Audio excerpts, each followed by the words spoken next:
ধন্যবাদ। আপনাদের সঙ্গে রয়েছে আমি তমশ্রী। ফের শহর কলকাতায় ভূমিকম্প, যে ছবি আপনারা দেখছেন সেক্টর 5 সল্টলেকের ছবি।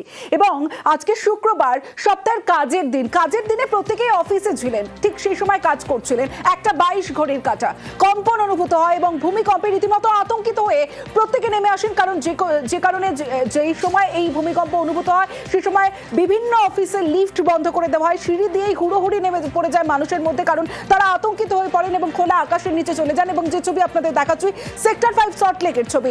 বেশ কয়েক সেকেন্ড ধরে কম্পন অনুভূত হয় কলকাতায়। রিক্টার স্কেলে কম্পনের মাত্রা 4.9। ঠিক দুপুর 1:22 ভূমিকম্প। আমার সঙ্গে বিশ্বজিৎ শাহ রয়েছে। বিশ্বজিৎ, যে সময় কম্পন অনুভূত হয় এবং তারপরে সাধারণ মানুষের মধ্যে কি প্রতিক্রিয়া এই মুহূর্তে?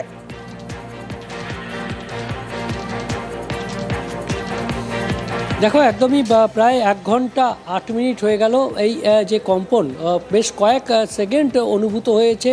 এবং এই কম্পন যে তীব্রতা, সেই তীব্রতা যেমন কলকাতায় 4.9 তেমনি উৎসস্থলে 5.3 এখনও পর্যন্ত যা জানা যাচ্ছে। এবং খুব কাছেই এর উৎসস্থল, অর্থাৎ দক্ষিণ 24 পরগনা আমাদের পাশের জেলা, সেই দক্ষিণ 24 পরগনার গোসাবা থেকে মাত্র 26 কিলোমিটার দূরে এই যে উৎসস্থল, সেই উৎসস্থলে যখন 5.3 রেক্টার স্কেলে তীব্রতা, তখন এখানেও সেই তীব্রতা বেশ ভালো, অর্থাৎ 4.9। সেই তীব্রতায় কেঁপে উঠেছিল কলকাতা প্রায় 1 ঘন্টা 8 মিনিট আগে। সেই তখন যখন কেঁপে ওঠে তখন স্বাভাবিকভাবেই আতঙ্কের পরিবেশ তৈরি হয়। কিছুদিন আগেই আমরা দেখেছি যে সিকিমে কেঁপে উঠেছে, বারবার কেঁপে উঠেছিল, অর্থাৎ আফটার শক ছিল। কাজেই এই ভূমিকম্পের পর আরও একটা আফটার শক আসে কিনা, সেই জন্যই কিন্তু অনেকেই অপেক্ষা করছেন নিচে। কেউ বা সেই বহুতল ছেড়ে নিচে গিয়ে অপেক্ষা করেছেন, কেউ বা আবার নিরাপদ দূরত্বে সরে গেছেন, অর্থাৎ সকলেই নিজের নিরাপদ জায়গায় সরে গেছেন। তবে এখনও পর্যন্ত প্রায় 1 ঘন্টা 10 মিনিট হতে চললো, এখনও আফটার শক আর কোনো হয়নি বলেই এখনও সূত্রের খবর, অর্থাৎ আমরা যে খবর পাচ্ছি তাতে এখনও পর্যন্ত কোনো আফটার শকের খবর নেই। তবে যে তীব্রতা ছিল তাতে কলকাতা, দীর্ঘদিন পর কলকাতায় একটা ভালো রকম কম্পন অনুভূত হয়েছে। আর তাতেই কলকাতা যেমন বিবাদীবাগ চত্বর অফিস পাড়া, ঠিক তেমনি সল্টলেকের অফিস পাড়া, এই 2 অফিস পাড়াতেই বহুতল থেকে যে অফিসের সময়, যেটা বলছিলে তমশ্রী, যে অফিসের সময়ে তারা হুড়োহুড়ি পড়ে যায় সিঁড়ি দিয়ে নামতে, ঠিক সেভাবেই কলকাতা শহরের মধ্যে যারা বিভিন্ন বহুতলে ছিলেন তারাও নিজেদের কম্পন অনুভূত হয়েছে। কলকাতা পুরসভায় যারা কর্মী তারাও কম্পন অনুভূত করেছেন এবং তারা নিরাপদ দূরত্বে সরে গেছিলেন, অর্থাৎ যে যেখানে ছিলেন সেখান থেকে তারা নিরাপদ দূরত্বে বা নিচে নেমে গেছিলেন। অর্থাৎ এই কম্পন শুধুমাত্র কলকাতা শহর নয় বা দক্ষিণ 24 পরগনা কাছাকাছি হয়েছে বলে দক্ষিণ 24 পরগনা নয়, এই যে পশ্চিমবঙ্গের বিভিন্ন জেলাতে এই কম্পন অনুভূত হয়েছে। তবে তীব্রতা অর্থাৎ বিশ্বজিৎ, যে সময় কম্পন অনুভূত হয় এবং কম্পন অনুভূত হয় সেই সময় তাদের কি রিয়াকশন দেখুন। আমি আমার চেয়ারে বসে আমি আমার খাতা দেখছি, হঠাৎ অনুভূতি হলো যে আমার চেয়ারটা নড়ছে। যখন আমি ওইদিকে তাকিয়েছি আমার হেলমেটটাও নড়ছে, তখন বুঝতে পেরেছি যে ভূমিকম্প হচ্ছে। আশেপাশের লোককে আমি দৌড়ে গিয়ে বাইরে গিয়ে দাঁড়িয়ে গেলাম। 2 দিন ধরেই দেখছি যে সিকিম বা বাংলাদেশে এরকম সবসময় ভূমিকম্প হয়ে আসছে, কিছুই বলা যাচ্ছে না, আবারও হতে পারে। আমিও ফিল করেছি। আমরা দৌড়ে দৌড়ে বাইরে স্টেয়ার কেস ধরে নিচে নেমে যাই, প্রচণ্ড প্যানিক হয়ে গেছিলাম, সবাইকে নিয়ে আমরা নিচে নেমে গেছি। সল্টলেক সেক্টর 5 অফিস পাড়া নামে পরিচিত এই জায়গা। বিভিন্ন অফিস দূর দূরান্ত থেকে মানুষজন আসেন চাকরিতে, প্রত্যেকেই কাজ করছিলেন। কিন্তু যে সময় ভূকম্পন অনুভূত হয় ঠিক সেই সময় প্রত্যেকে বেরিয়ে পড়েন অফিস থেকে। এবং অফিস থেকে বেরিয়ে পড়ার পর যে ছবি দেখছেন সিঁড়ি দিয়ে প্রত্যেকে নেমে আসেন এবং সেই আতঙ্কিত হয়ে পড়েন মানুষজন। কলকাতায় ভূমিকম্প অনুভূত এবং ভূমিকম্পের পরেই তারা বেরিয়ে আসেন খোলা আকাশের নিচে। টানা ভূকম্পন, একাধিকবার অফিস ছাড়ার হুড়োহুড়ি। সেক্টর 5 এর ছবি আপনাদের দেখাচ্ছি, সল্টলেক সেক্টর 5 এ।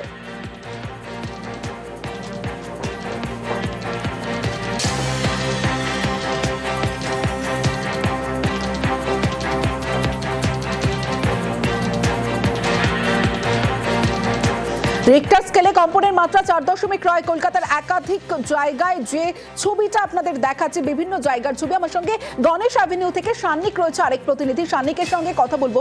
সান্নিক, ঠিক দুপুর 1:22 নাগাদ ভূমিকম্প এবং রীতিমতো টের পাওয়া গেছে, কম্পন অনুভূত করা গেছে, মানুষজনের মধ্যে একটা আতঙ্ক তৈরি হয়েছে। ঘন্টাখানেক পেরিয়ে গেছে, এই মুহূর্তের ছবিটা কি, সাধারণ মানুষের কি প্রতিক্রিয়া?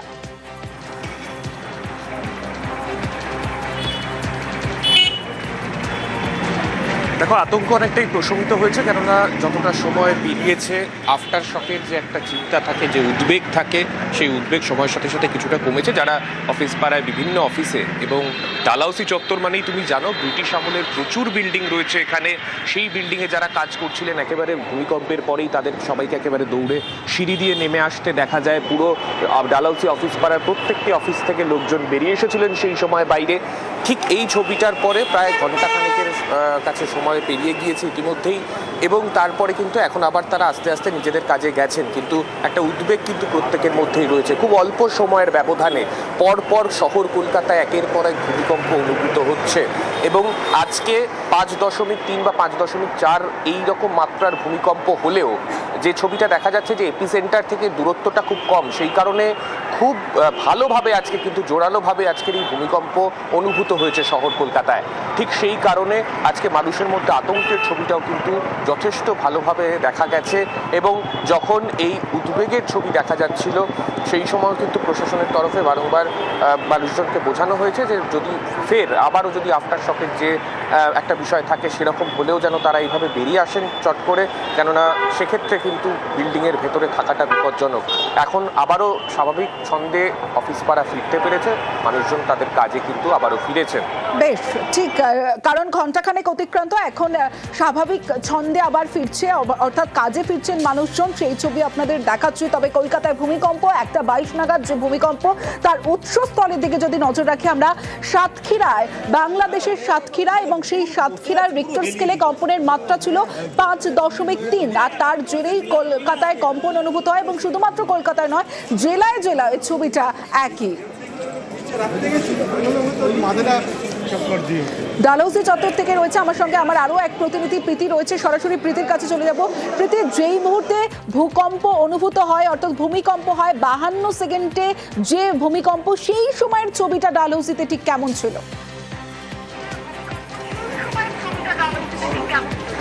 দেখো, স্বাভাবিক ভূমিকম্প মানেই কার্যত আতঙ্কের ছায়া কিন্তু যারা মানুষ রয়েছেন তাদের মধ্যে পড়ে, এবং ডালহাউসিতে মূলত এখানে যেহেতু পুরনো বাড়ি, সেখানে ভূমিকম্পের সময় কিন্তু হেলে পড়া বা ভেঙে পড়ার একটা সম্ভাবনা থাকে, এবং যেহেতু বাংলাদেশে এবং টাকি থেকে 28 কিলোমিটার দূরে যে খুলনা এলাকাতে এই ভূমিকম্প প্রথম অনুভূত হয়, যেখানে রিক্টার স্কেলে ভূমিকম্পের মাত্রা হচ্ছে 5.3, সেখান থেকে মাত্র 30 কিলোমিটারও নয়, টাকিতে সেই রকম জায়গায় ভূমিকম্প অনুভূত হয়, এবং কলকাতা সহ কলকাতার পার্শ্ববর্তী এলাকাতে কিন্তু এই ভূমিকম্প অনুভূত হয়।